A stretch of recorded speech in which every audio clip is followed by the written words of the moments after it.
ketika Nabi memaklumatkan jadi Nabi, itu orang pertama protes itu orang Yahudi. Makanya masyhur, andai kan Muhammad itu Nabi dan ada Nabi akhir zaman, pastilah kita. Cara pikiran Yahudi pastilah kita. Karena orang Yahudi kita tahu Yahuda bin Yakub bin Ishak bin Ibrahim. Ini apa? Yahuda bin Yakub bin Ishak bin Ibrahim. Nah Yahuda ini dulur barpe Nabi Yusuf, dulur barpe Nabi Yusuf.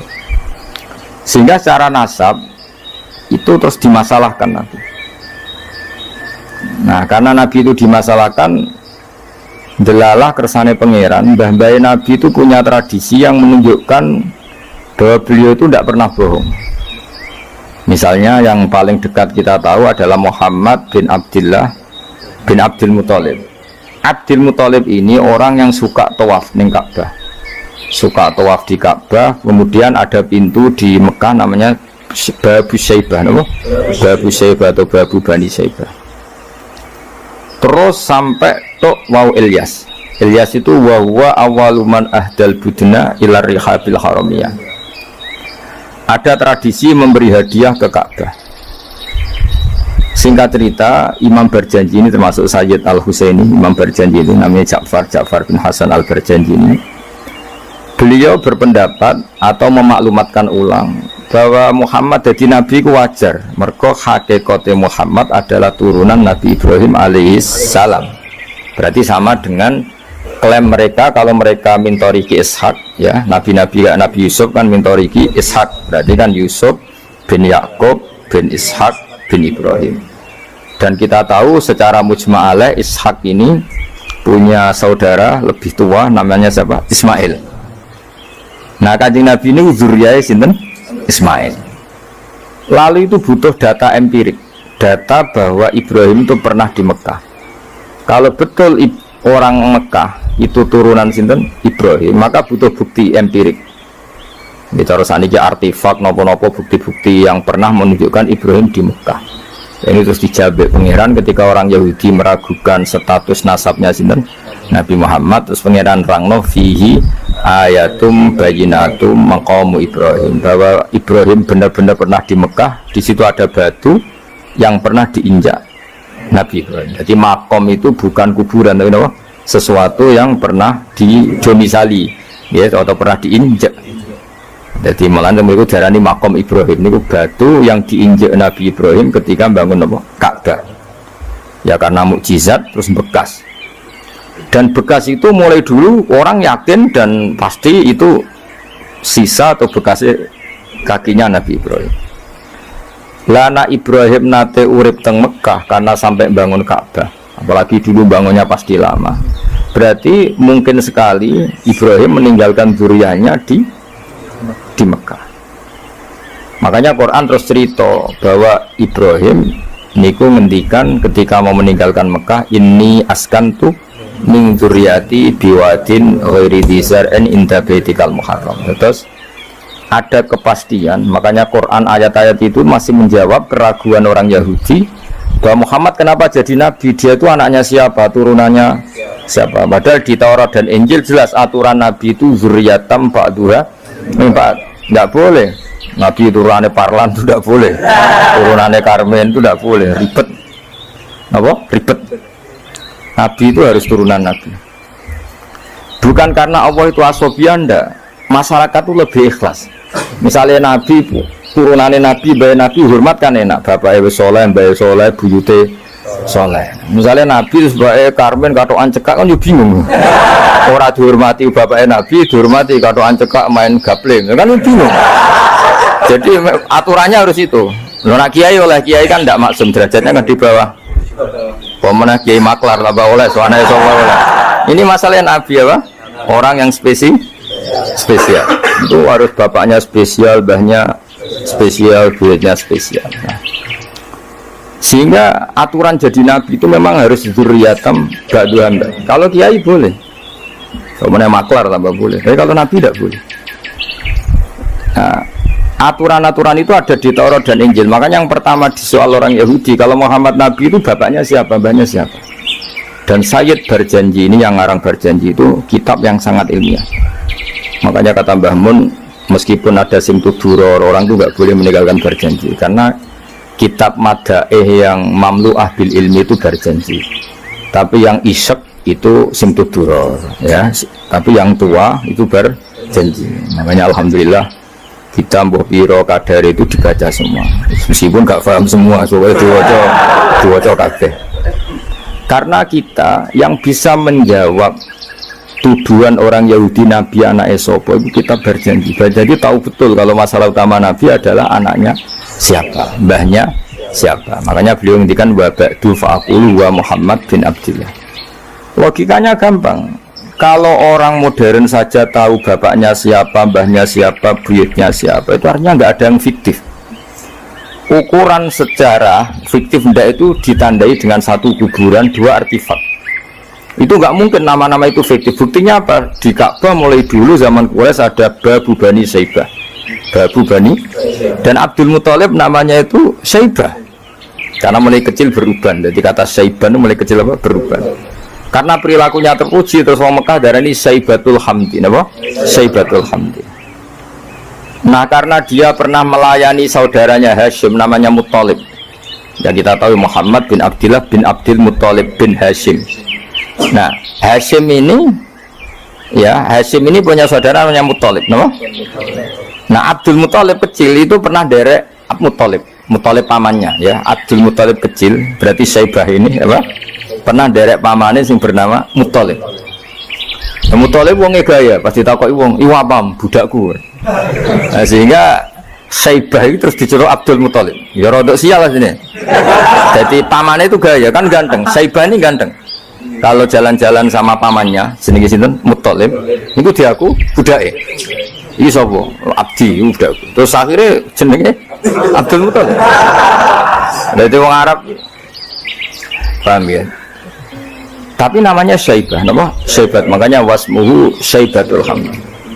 Mana kalau saya sekali, bayar Nabi ini jenis kilap maknanya asura ngono, lemikir jenenge itu hakim, ya namanya hakim. Nah, dulu kalau orang berburu itu melibatkan anjing, karena sering berburu melibatkan anjing disebut kilap. Jadi maknanya kilap ya orang yang berburu dengan anjing. Mau coba langsung bawa mana kilap, asu. Oh kasus ya. Kasus. Makanya itu hebatnya Imam berjanji. Beliau darani wasmuhu Hakim bin Murrah. Jenenge kilap iku Hakim. Ya paham loh? Jenenge kilap niku Hakim. Sebagian ulama darani kilap itu isim sifat. Napa? Jadi kalabaya klibu kalban itu anjing sendiri dinamai kalbun itu sebenarnya sudah isim sifat. Bukan alam murtajal ya, tapi alam mangkul ya. Alam apa mangkul? Kalau dalam ilmu nahwu itu alam mangkul. Jadi begini ya, tak terang nahwu ya. Alam itu ada dua, ada alam mangkul, ada alam murtajal. Tapi hampir semua alam itu mangkul sebetulnya. Ya, semua alam itu hampir semuanya itu mangkul. Mangkul itu satu nama yang diambil dari satu makna dalam kosakata, apa?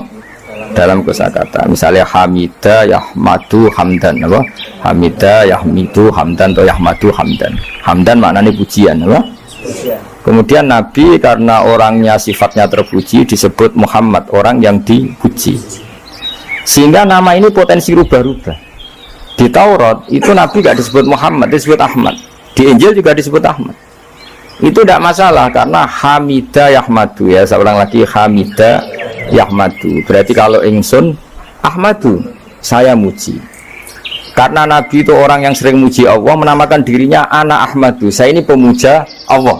Berarti ana uta ingsun niku Ahmadu muji sapa ingsun Allah ing Allah. Sehingga ketika Nabi misalnya di Injil disebut Farqolit, Munahama, enggak masalah. Selama ini klaimnya orang Yahudi dan Taurat, di Injil Taurat itu enggak ada kata Muhammad, ya tentu enggak ada karena Injil Taurat itu bahasa Ibrani, no? Di situ disebut Munahama, kadang disebut Farqolit, tapi maknanya Mahmud atau Muhammad, orang yang dipuji. Paham ya? Makanya hampir semua alam itu mangkul, no? Mangkul. Nah, pentingnya mangkul itu apa? Kalau suatu saat sejarah itu tidak sama, itu enggak masalah. Karena hakikatnya alam itu rata-rata mangkul. Saya beri sekian contoh ya, semuanya. Misalnya dulu Madinah itu Yasrib, kenapa? Yasrib. Karena ketika orang Ansor merelakan semua hartanya untuk Nabi, saya berkali-kali cerita, Kanjeng Nabi niku datang ke Yasrib, niku migrasinya angkatannya hampir 500 sahabat beserta keluarga. Terus Nabi itu kesulitan karena sahabat si A memberi si B, pokoknya kesulitan ngelola. Karena kesulitan ngelola, terus orang-orang Yasrib bilang, ya Rasulullah, hadhihi madinatuka taf'alu fiha ma tasa. Sudah engkau tidak perlu pamit per personal, misalnya Nabi mau titip Abdurrahman bin Auf dititip no si A, yang Abu Bakar dititipkan si B, yang Umar dititipkan si C. Kan kesulitan Nabi. Karena Nabi harus mikir yang punya tanah siapa, harus pamit kepada siapa, karena semuanya pendatang. Karena Nabi kesulitan itu, terus orang-orang Yasrib bilang, ya Rasulullah, hadhihi madinatuka taf'alu fiha matasa. Sudah ya Rasulullah, ini kotamu, kita semua ada ikut punya Yasrib, semua ini milikmu, maka terserah engkau. Semenjak itu Nabi terus longgar karena diekrorkan miliknya. Semenjak itu terus Nabi memaklumatkan secara umum siapa saja boleh menempati di Madinah sesuai kadar hajat masing.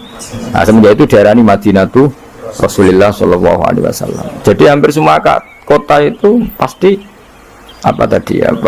mangkul.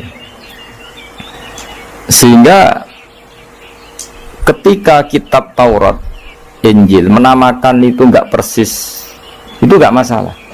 Misalnya Quran yang paling masyhur, sumya bil Quran ya li annahu makruh, karena dibaca, maka sumya Quranan, qara'a yaqra'u Quranan. Tapi Quran juga dikatakan kitab, wal kitabil mubin, karena bentuknya mushaf itu maktub, ada yang ditulis, artinya melibatkan kitabah, tulisan, maka sumya kitaban. Sebagian disebut lagi Quran itu namanya apa? Mushaf, apa? Karena mushaf itu dari kata sokhifah, ada lampiran, melibatkan kertas, maka disebut yajlu suhufam mutahhar. Paham ya? Makanya suhufi Ibrahim wa Musa. Jadi melihat itu melibatkan lampiran, sokhifah disebut mushaf. Melihat itu dibaca disebut Quran. Melihat itu melibatkan tulisan disebut kitab. Melihat konsepnya adalah al-fariq bainal haqqi wa bainal batil disebut furqan, pemisah. Melihat fungsinya cahaya disebut nur. Melihat fungsinya Quran menghidupkan jiwa-jiwa yang mati disebut ruh. Wa kadzalika auhayna ilaika ruham min amrina. Sehingga berdipastikan sebenarnya semua nama itu rata-rata itu mangkul, apa? Mangkul. Makanya Nabi sering ngendikan, saya ini punya sekian nama. Beliau menyebut ana Muhammad wa ana Ahmad. Termasuk beliau menyebut wa anal mahi. Saya ini pelebur, penghilang. Yamhu bi al-kufra, dengan saya kekafiran menjadi hilang. Wa anal aqib, saya ini penutup, karena saya adalah penutup para nabi. Wa anal hasyir, saya ini hasyir, penggiring, karena nanti semua para nabi digiring di bawah benderaku. Jadi nabi juga punya sekian nama, dan semua itu menunjukkan alam apa? Mangkul. Ya, alam apa? Mangkul. Nah sekarang asmani babai Nabi itu jelas gak fiktif, karena tadi orang Arab tahu semua orang kafir pun tahu. Kalau di Mekah ada Babu Bani Syaibah, pasti ada orang bernama Syaibah, karena ada Bani Syaibah, turunannya Syaibah. Dan itu siapa? Abdul Muttalib. Dan itu siapa? Abdullah. Itu siapa? Muhammad. Dan itu butuh bukti artefak. Makanya terus Allah menjawab fihi ayatum bayyinatum maqamu Ibrahim. Nah, bukti setelah Ibrahim, kan Ibrahim akhirnya kembali ke Palestina atau ke Syam. Lalu buktinya apa? Kalau duriannya Ibrahim itu ada di Mekah, terus Nabi Ibrahim dimaklumatkan oleh Quran bahwa beliau sempat ngendikan ini askantu min dzurriyyati biwadin ghairi dzar in inda baitikal muharram. Ya Allah, sebagian anak turunku tak letakkan di Mekah. Itu kalimat min dzurriyyati itu kalimat yang paling objektif. Ada kata min, sebagian. Karena kalau Ibrahim bilang dzurriyyati maka bohong, karena ada Ishak yang di Palestina. Paham ya? Makanya disebut min, bahwa sebagian anakku tak letakkan di sini. Karena sebagian yang lain di Palestina. Maka kata min dzurriyyati ini bukti bahwa Quran itu mukjizat betul, yaitu memang faktanya Ibrahim itu ada yang di Palestina, yaitu Ishak, Ishak yang di Mekah Ismail. Nah ini disebut min dzurriyyati, apa? Terus Ibrahim ngendikan biwadin, di lembah. Sebab itu Ka'bah itu di cekungan paling bawah. Bukti sejarah juga membuktikan seperti itu. Mulane kula seneng Ka'bah kena banjir bolak-balik rubuh niku kula seneng. Karena mboten seneng dari segi cemoan mboten. Itu bukti empirik. Iku hikmahnya kena apa Ka'bah rubuh bolak-balik. Andai kan nggak rubah bolak-balik karena banjir, orang susah nyari sejarah. Ketika Nabi umur 35 Ka'bah rubah mergo banjir, zaman Umar ya rubah karena tadi Ka'bah itu di cekungan paling bawah. Quran memaklumatkan bahwa Ka'bah itu biwadin, di cekungan paling bawah. Yaitu ada Jabal Abi Qubais di cekung gunung, Ka'bah paling bawah. Nah karena Ka'bah ini zaman Nabi Adam itu rob wa tumain. Jadi ketika Adam mau haji, tanya sama ya Allah saya harus kemana? Ya sudah ke Ka'bah. Titenani sebuti Gusti, ada rob wa tumain, ada roh wa tumain, ada cekungan dalam tempatnya air. Itu jenis Ka'bah. Zaman itu belum ada bangunannya, yaitu sudah namanya Ka'bah. Terus Ibrahim sesuai panduan itu bikin bangunan di situ. Bisa kamu bayangkan kan bangunan di cekungan paling bawah di sekelilingi gunung, kan mesti kegerojok ke air. Makanya setiap banjir itu Ka'bah rubuh. Apalagi ya nggak ada semen, nggak ada terus dilapisi baja, nggak ada dulu. Pasti rubuh. Justru itu bagus. Bagus dari segi bahwa shadaqallahul adzim ketika mengistilahkan Ka'bah itu biwadin. Paham ya? Biwadin.